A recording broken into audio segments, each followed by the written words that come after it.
Halo, berjumpa lagi di dunia novel. Kali ini kita akan melanjutkan volume 10 dari Martial God Asura. Selamat mendengarkan.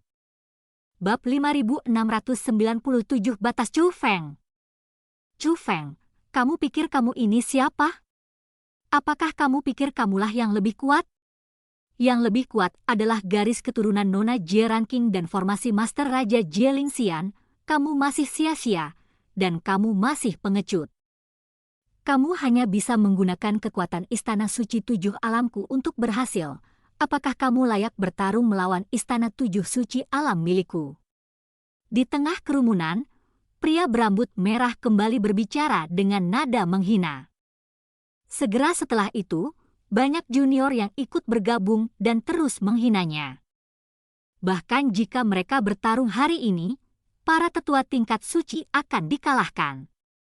Sekalipun mereka bertarung hari ini, mereka semua adalah semut yang dilindungi. Namun mereka tetap berani menghina Chu Feng. Hanya karena, betapapun berbakatnya Chu Feng, dia tetap sendirian. Tidak hanya Istana Suci Tujuh Alam, tetapi raksasa lainnya dapat dengan mudah melenyapkan Chu Feng. Dan meskipun bakat mereka tidak sebaik Chu Feng, mereka mendapat dukungan dari Istana Suci Tujuh Alam yang kuat di belakang mereka. Mereka tetaplah makhluk yang menyendiri, mereka masih bisa hidup lebih baik dari Chu Feng, dan mereka masih berani menghina Chu Feng.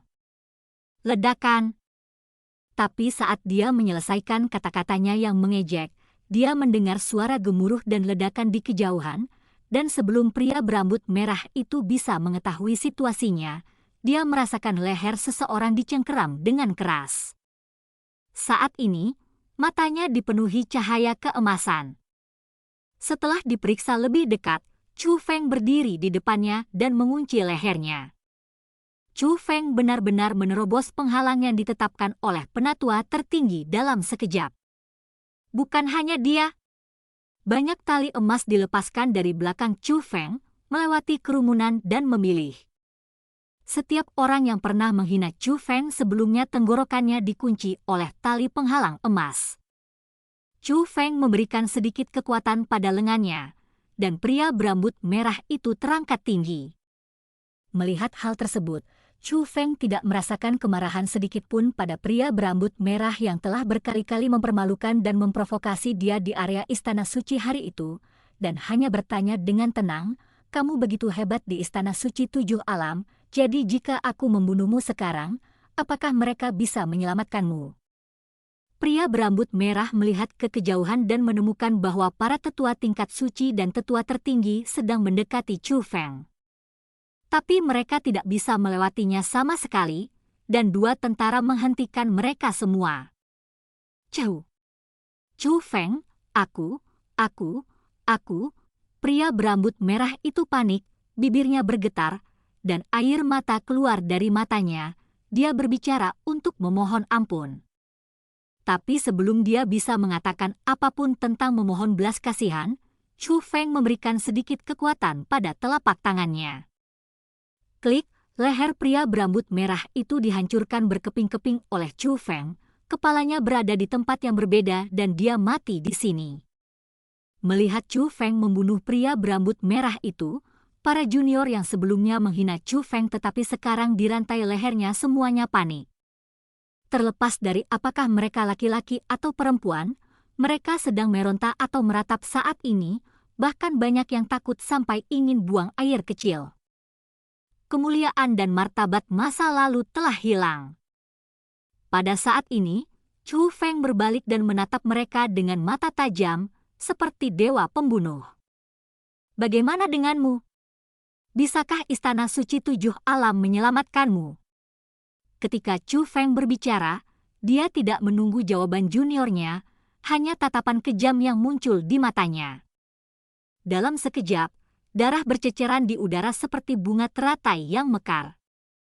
Dalam sekejap, puluhan ribu junior kehilangan akal dan mati di tangan Chu Feng.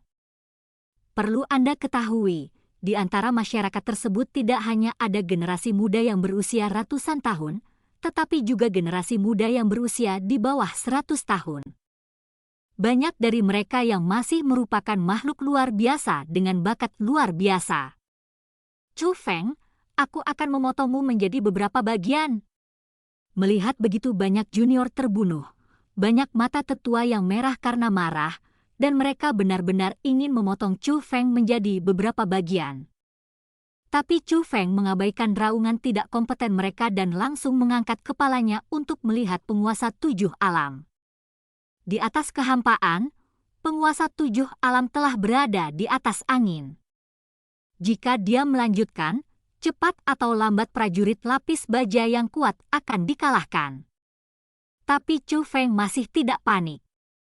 Tuan Istana 7 alam, Anda tidak bisa menghentikan saya membunuh keturunan Istana Suci 7 alam. Saya ingin pergi sekarang, bisakah Anda menghentikan saya? Tanya Chu Feng. Maksudmu, apakah kamu mencoba melarikan diri? Penguasa Istana 7 alam bertanya dengan suara serius. Ah! Chu Feng tersenyum tipis dan segera berkata, Tuan Istana 7 alam, harap diingat untuk memperlakukan ibuku dengan baik. Aku akan datang menjemputnya dan meninggalkan tempat busuk ini di masa depan.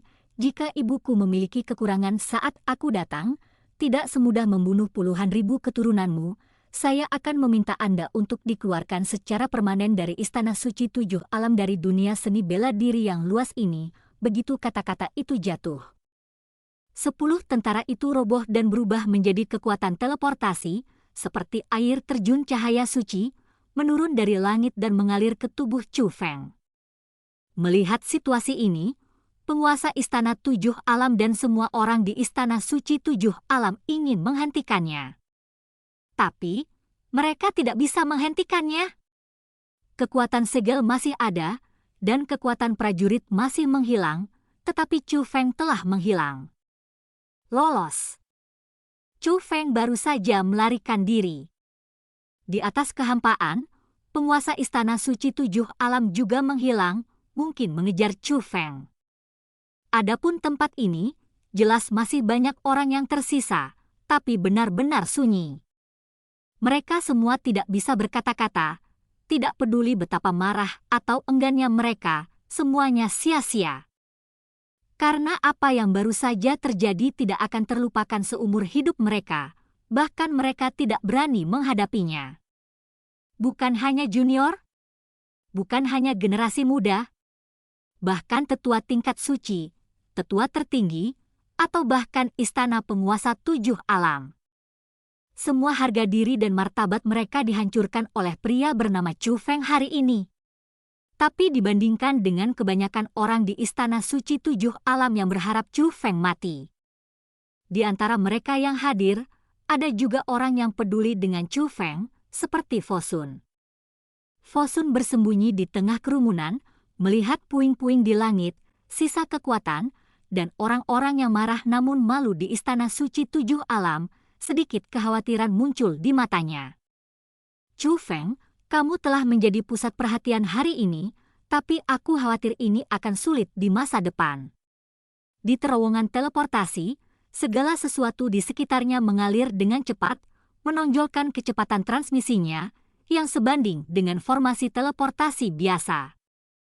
Chu Feng sedang berlutut di terowongan teleportasi, memuntahkan darah. Ada begitu banyak darah di bawah tubuhnya sehingga seolah-olah setengah dari seluruh darah di tubuhnya telah dimuntahkan. Saat ini, wajahnya sangat pucat, bibirnya pucat, dan matanya merah. Keagungan yang dia miliki ketika dia berada di Istana Suci 7 alam telah benar-benar hilang. Tanda itu tidak dapat menahan serangan Istana Suci penguasa 7 alam. Pada saat itu, tanda tersebut memberi Chu Feng dua pilihan. Salah satunya adalah langsung menggunakan kekuatan teleportasi untuk melarikan diri. Tak seorang pun di Istana Suci 7 alam bisa menghentikannya. Cara lainnya adalah memanggil 10 tentara formasi untuk pertempuran langsung, tapi ini harus dibayar mahal. Bahkan jika Anda memilih, Anda mungkin tidak berhasil membangunkannya. Anda mungkin tidak dapat memanggilnya jika membangunkannya. Bahkan jika dia dipanggil, dia mungkin tidak dapat menggunakannya untuk dirinya sendiri. Meskipun Anda dapat menggunakannya untuk diri Anda sendiri, Anda mungkin tidak dapat menggunakan kekuatan Anda yang sebenarnya. Bahkan satu patung pun sangat sulit dikendalikan. Kesulitan seperti itu seperti seekor semut yang memerintahkan prajurit untuk menggunakannya untuk kepentingannya sendiri, hampir mustahil. Tapi Chu Feng hampir mencapai titik ekstrim. Tetapi dengan tubuh jubah dewa, keberadaan yang menstimulasi puncak naga sejati, bahkan jika itu adalah kekuatan formasi, harganya secara alami tidak tertahankan bagi orang biasa. Bukan karena Chu Feng tidak ingin melakukan pembunuhan besar-besaran, sebenarnya dia sangat menginginkannya. Bukan karena dia tidak tahan, tetapi ketika penguasa Istana Suci Tujuh Alam menghina ayahnya di depan umum, dan semua orang di Istana Suci Tujuh Alam menghina ayahnya, dan terus berkata bahwa mereka ingin menghancurkan seluruh klannya dan membunuh teman-temannya, dia tidak tahan lagi. Dia berharap dia bisa membunuh semua orang itu. Hanya saja dia sudah mencapai batasnya, padahal dia sudah mencapai batasnya sejak lama. Motivasi 8 prajurit adalah batasnya. Dia tidak sengaja meninggalkan 2 tentara untuk melindunginya. Namun dia hanya mampu mengerahkan 8 tentara. Awalnya, saya mengira 8 tentara itu akan membunuh penguasa 7 alam, dan kemudian melakukan pembunuhan besar-besaran. Namun siapa sangka penguasa 7 alam begitu sakti hingga 8 tentara hanya mampu menghentikannya, tidak kurang satu pun. Hal yang paling menjengkelkan adalah Master Sekte Changqiong tiba-tiba menyerang Chu Feng, dan Chu Feng harus mengerahkan 10 tentara pada saat yang bersamaan. Ini sangat mempercepat konsumsi Chu Feng. Dia harus pergi, jika tidak nyawanya akan dalam bahaya. Namun meski begitu, Chu Feng masih menderita kesakitan yang tidak manusiawi saat ini. Tiba-tiba, Chu Feng memegangi kepalanya dan meraung. Itu bukan suara gemuruh, tapi ratapan kesakitan. Bahkan dengan daya tahan Chu Feng, dia tidak dapat menahan rasa sakit yang datang dari tubuhnya saat ini. Tubuhnya ambruk. Bagi orang awam, rasa sakit seperti itu, dalam sekejap, sudah cukup menyebabkan gangguan mental dan kegilaan seumur hidup. Dan rasa sakit seperti ini berlangsung selama 1 jam penuh pada Chu Feng. 1 jam kemudian, Chu Feng berlutut di tanah dengan lemah, mulutnya sedikit terbuka, seolah-olah dia tercengang, dia tidak memiliki kekuatan sama sekali. Namun tiba-tiba, api berkobar dari tubuh Chu Feng. Ia tidak menyala dari luar, namun menyala dari dalam. Chu Feng melihat dengan matanya sendiri bahwa kulitnya hancur, otot-ototnya terbakar, dan tak lama kemudian daging dan darahnya menguap seluruhnya, hanya menyisakan tulang-tulangnya. Namun tulang-tulang itu dengan cepat berubah menjadi abu, hanya menyisakan jiwa yang lemah. Bahkan jiwa menjadi semakin kecil dan lemah. Apakah itu batasnya? Apakah saya akan mati? Chu Feng tidak yakin apakah dia bisa bertahan saat ini. Jika dia melakukan sesuatu yang tidak seharusnya dia lakukan dengan tingkat kultivasinya, dia harus membayar harganya. Tetapi jika Anda ingin bertanya kepadanya, apakah pantas membayar harga sebesar itu dan melakukan apa yang baru saja dia lakukan? Dia akan mengatakan itu sepadan, dan bahkan jika dia bisa memilih lagi, dia akan melakukannya lagi. Dan cerita pun berakhir. Sampai jumpa berikutnya di cerita dunia novel.